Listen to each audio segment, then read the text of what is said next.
Number one, you want to have a high protein approach. For most people, you're going to want to be in between 1.7 to 2.2 grams of protein per kilo of your body weight. Especially if you're weight training, this is going to be an optimal range. A high protein approach is also good for hunger cravings on a diet because protein is the most satiating macronutrient out of all three of them. Not only is it good for hunger cravings, but when you lose the body fat and you get down to a lower body fat level, if you're eating protein, you're weight training, you're actually going to look how you want to look, which for most people is toned, if you like that word, defined, lean, muscular, athletic. But if you're not consuming protein, you're just gonna get skinny. Now, my second tip is gonna be high protein in every meal or snack that you consume. Now, number one, we're just focusing on your overall approach and your daily protein intake has to be higher. But number two, to help with hunger cravings is gonna be if you consume protein in every meal that you have or snack throughout the day, this is definitely gonna help with those hunger cravings. For simple reasons like we spoke about in number one, it is the most satiating macronutrient out of them all. And if you just have a, say, snack or meal with just carbs and fats,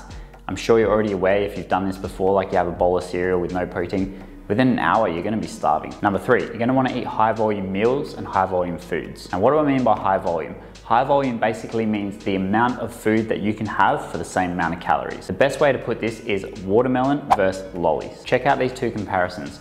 Both of them have 200 calories, but one of them has a lot more volume to the meal, meaning when you eat it, there's gonna be a lot more to it. You're gonna be eating for longer and it's gonna take up more space in your stomach. You're gonna be fuller for longer. That's basically what high volume eating in a nutshell kind of is. Not only is high volume eating gonna be beneficial for hunger cravings, but majority of the time, high volume foods are generally things that are high in micronutrients and vitamins as well. Think leafy greens, salads, berries, watermelon, things like that. These are all quote unquote healthy for you, whereas non-high volume foods are generally processed and not as good for you. So that's just a little added bonus on top of getting rid of the hunger cravings. Number four is gonna be low sugar / no sugar soft drinks, sauces, condiments, things like that. Now for me personally, and I know for a lot of my clients, this is a game changer. If I had to do a 12-week cut and I wasn't allowed to have a Coke Zero or sugar-free barbecue sauces or low-calorie condiments, is gonna be absolute hell. And the chances of me actually completing the cut and getting good results is definitely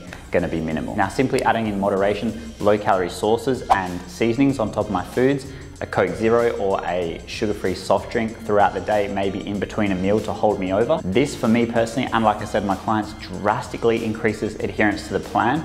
It decreases hunger cravings, which is gonna increase results. And my last tip for the day is going to be, just know when you go into a diet or a cutting phase, you're trying to lose body fat, there will be times that you do get hungry, and there is gonna be times that you probably wanna eat more than what you're meant to eat. That's totally fine. That's where discipline kicks in. That's where all the other tips we just talked about kick in. As long as you go into your next fat loss phase, your next cut, with that in mind, you'll be sweet. Because that is a very common mistake that I see people make, is they start the diet and then all of a sudden like, I'm getting hungry. And I'm like, yeah, you will get hungry because you're eating less than what you're burning on a daily basis. So just know that that's part of the game, and you might find for the first week or two, these hunger cravings, these hunger levels, these food cravings are a lot higher than what they will be for the rest of the diet. That's personally what I always find when I switch from a bulk to a cut. The first week is always the hardest, and then after that, my body gets used to the lower calories, I start feeling good again, and those hunger cravings pretty much subside. Hope those tips help. If they do, consider hitting that subscribe, and I'll see you guys in the next one.